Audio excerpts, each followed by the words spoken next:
Rising powers today in the world are resetting the global economy. There's no question about it when you think about the rise of China or India, Brazil, but they haven't done so yet. I think much of the popular media depicts this change as if it's already happened, and that Europe somehow is now not so relevant. I think the reality is different. Europe is in a strong position in some areas, like trade and services and investment, to reposition itself for the coming global economy. But it has about 10 years, I think, at the most, to use that time to reposition itself for this new world of sort of multiple centers of power and growth.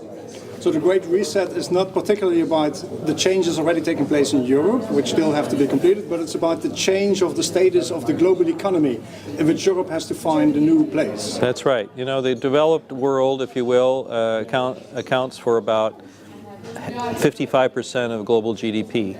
That's still more than half, but 10 years ago it was 70%.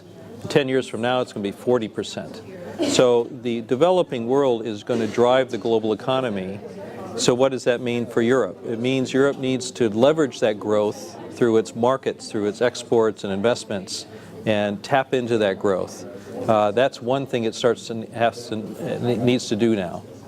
Europe doesn't really have a great track record when it comes to improving competitiveness. We've seen the problems in the Eurozone, we've seen the failure of the Lisbon strategy in the previous decade. How do you see Europe? Europe has strengths and weaknesses. It is a strong trader, #1 in the world. It's a strong investor, #1 in the world. It is a very strong services economy, not just a manufacturing engine. But it hasn't tapped that strength. It has, but some key weaknesses. It's an aging, declining, shrinking population. It really has to reform its immigration policies. It has to accept more immigrants who are high-skilled to contribute to the talent pool in Europe, because otherwise I think Europe's demographic challenge will become constricting for Europe, and it won't be able to master the changes that are necessary. One of the points in your study that you highlight is that Europe has a great potential in the services sector, but that still has to materialize. What hopes do you have for services in Europe? Services are the sleeping giant of the European economy. About 70% of the European economy is in services. All the net job growth in the EU in the last decade has come only from services. So if you could extend the services directive in Europe and implement what exists today, free up the ability of Europeans with certain skills to work in other European countries, and to invest in services elsewhere in the world, Europe could have another boost of growth, say 1 to 2% of GDP a year, just in that one sector. And really, if you look at the world today, it's only Europe and the United States, really, a few other countries that are services economies. The rising powers are not. And so it's a big open market for Europe that it could tap, but it's not yet. So is that a message for the people talking about improved competitiveness in Europe? People like Angela Merkel and Nicolas Sarkozy, who call this special Eurozone Competitiveness Summit?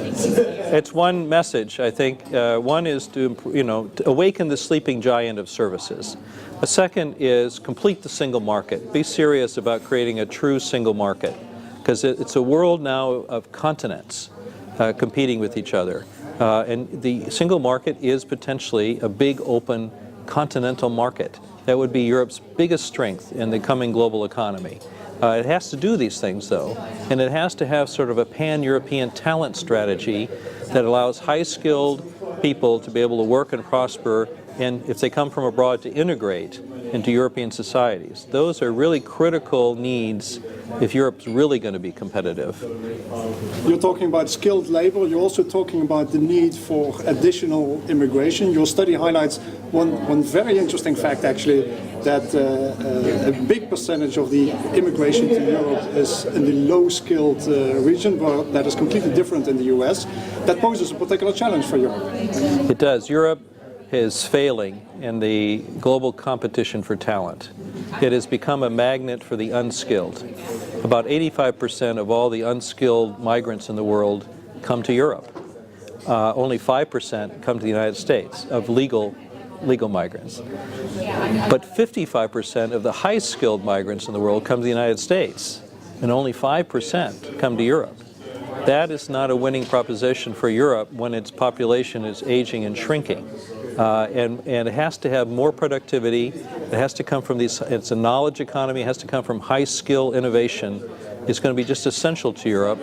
So reforming the labor strategy, reforming labor markets, skills training, migration and integration policies is probably the core challenge that Europe is going to face for the next 10 years. So you're saying migration and a sound migration policy for Europe, for all European member states, is essential if Europe wants to be competitive on the long term? It is probably the issue of aging, shrinking populations, the demographic challenge of Europe is the Achilles heel of the European Union. If Europe does not master this challenge, you will see a fracturing within Europe as some countries prosper, maintain their high world-class competitive position, and other countries start to falter and unable to keep up. And you'll see a fracturing within Europe that will be quite severe. If Europeans want to avoid that, there are a number of areas in which they really do have to have a European approach, not just 27 different approaches.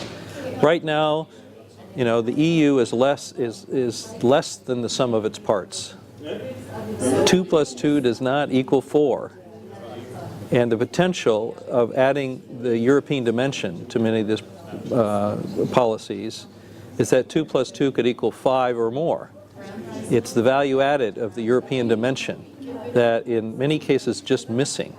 And I don't say this to promote the EU, I simply say it as an observer looking at what's happening in the rest of the world, where other continents are coming together at a speed that I think is not fully appreciated here.